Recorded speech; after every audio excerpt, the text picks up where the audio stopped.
Hi everyone, this is Arpita Ghosh. जैसा कि शाम को बताया था मैंने कि आज जो टॉपिक मैं लेने वाली हूँ that is concurrent audit.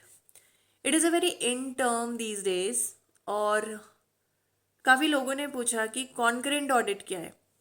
Audit तो जी भाई सब सुनते आए हैं कि एक्सटर्नल ऑडिट होते हैं, इंटरनल ऑडिट होते हैं। ओवरऑल ऑडिट अपने आप में एक खतरनाक टर्म हो जाता है। And what is concurrent audit. तो इससे रिलेटेड जो मैंने पूछा था, कुछ अगर किसी को मैसेज करना हो या पूछना हो, तो उन्होंने कुछ लोगों ने जो भेजा, तो कुछ 4-5 सवाल आए हैं।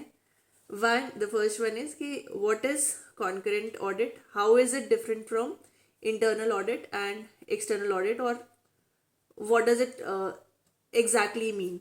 ओके। सेकेंडली, कॉन्करेंट ऑडिटर बनना हो तो कैसे बना जा सकता है। थर्ड, हाइंडसाइटिंग और concurrent audit, are they relevant, are they interconnected. तो हैं तो और भी बहुत सारे क्वेश्चंस, बट ये जो तीन है ये काफ़ी मतलब इन लाइन क्वेश्चंस हैं, तो we will be covering these 3 questions.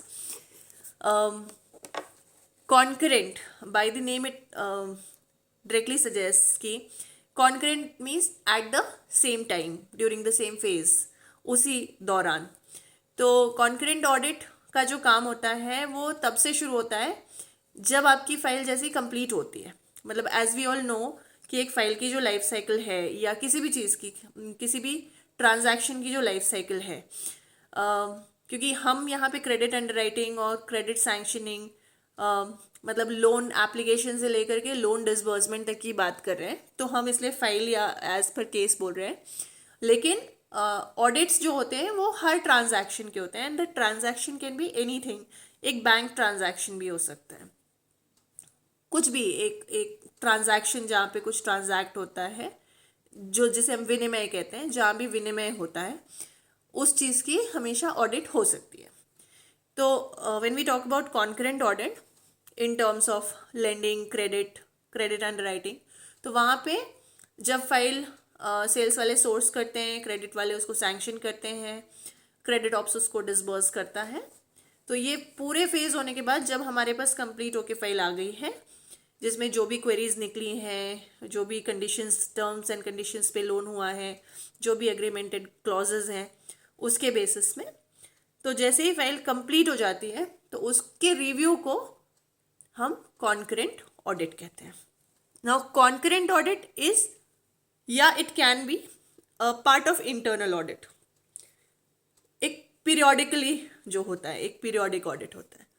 तो कॉन्करेंट ऑडिट इसलिए किया जाता है सो दैट उस पर्टिकुलर टाइम फ्रेम में अगर फाइल में कुछ फाइंडिंग्स हैं, उस चीज़ को तुरंत सुधार दिया जाए। क्योंकि मैक्सिमम कंपनीज के अपने खुद के जो आर्काइवल यूनिट्स होते हैं वो सारे ब्रांचेस में नहीं हो सकते। सारे ब्रांचेस में सिक्योरिटी के तौर पर उनको एक सेफ दे दिया जाता है। उस सेफ में फाइल्स एक पर्टिकुलर टाइम तक रह सकती हैं, लेकिन उसके बाद में जैसे सिक्योर्ड प्रोडक्ट्स की अगर हम बात करें तो एक लंबे टाइम का लोन होता है, 10 साल, 12 साल, 15 साल। आप उसको प्री मेच्योर क्लोज कर दें तो वो अलग बात है, लेकिन अदरवाइज जो टर्म होता है वो काफ़ी लंबा होता है। तो उस केस में जो डॉक्यूमेंट्स आते हैं वो उनको एक सेफ जगह पे ट्रांसफ़र किया जाता है, जिसे आर्काइवल यूनिट्स कहते हैं।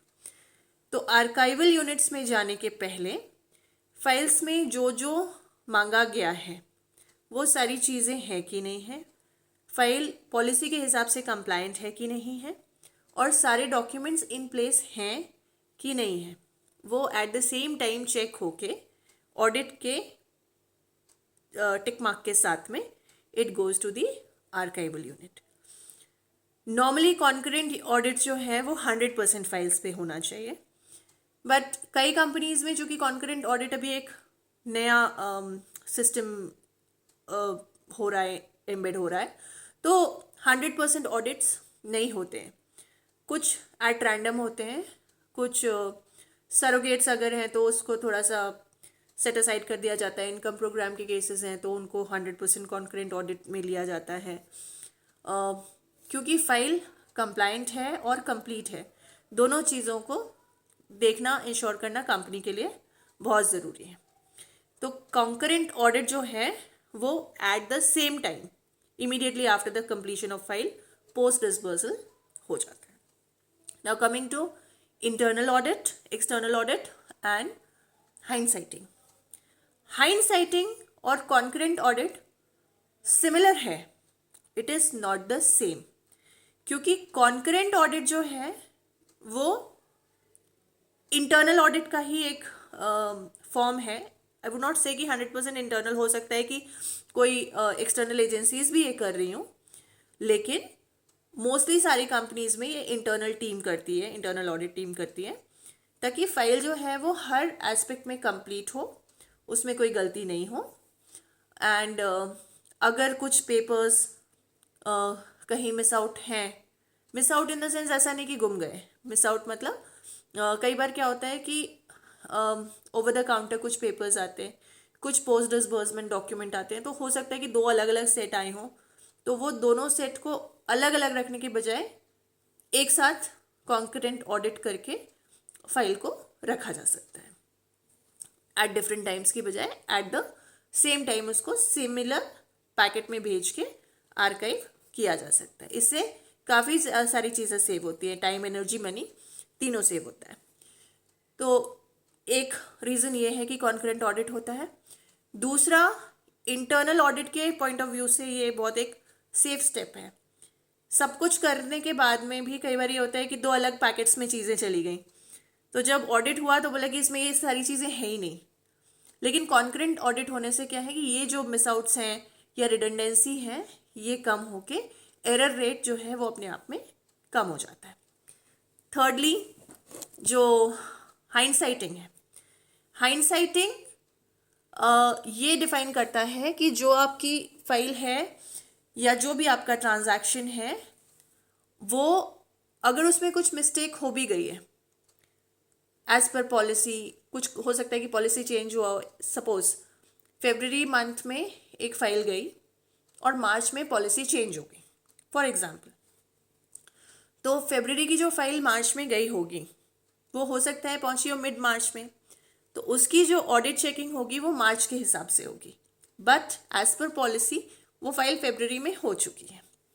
तो हाइंडसाइटिंग से हमें ये पता चलता है कि whether the policy is being followed in toto और नॉट।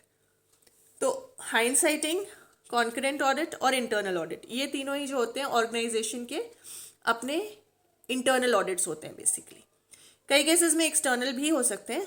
100% सारी कंपनी एक ही पॉलिसी फॉलो करे ऐसा ज़रूरी नहीं है, बट कॉन्करेंट वो होता है जो at the time of processing हो जाता है।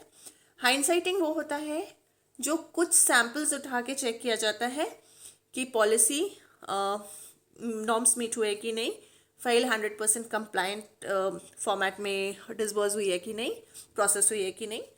और इंटरनल ऑडिट फिर एक अलग टीम होती है जो टोटली इंटरनल प्रोसेस लैप्सेस को चेक करता है, means that is separate from what concurrent audit team is doing and what hindsighting audit team is doing. Hindsighting basically deals with the learnings, कि ये हमारी learnings हैं और ये चीज़ों को ऐसे इफेक्ट होना चाहिए।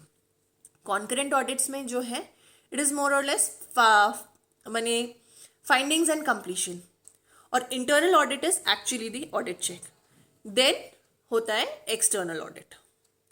So we will continue this topic. मेरे ख्याल से मोर और लेस सारी चीज़ें एक्सप्लेनेशन वाइज कवर हो गई हैं।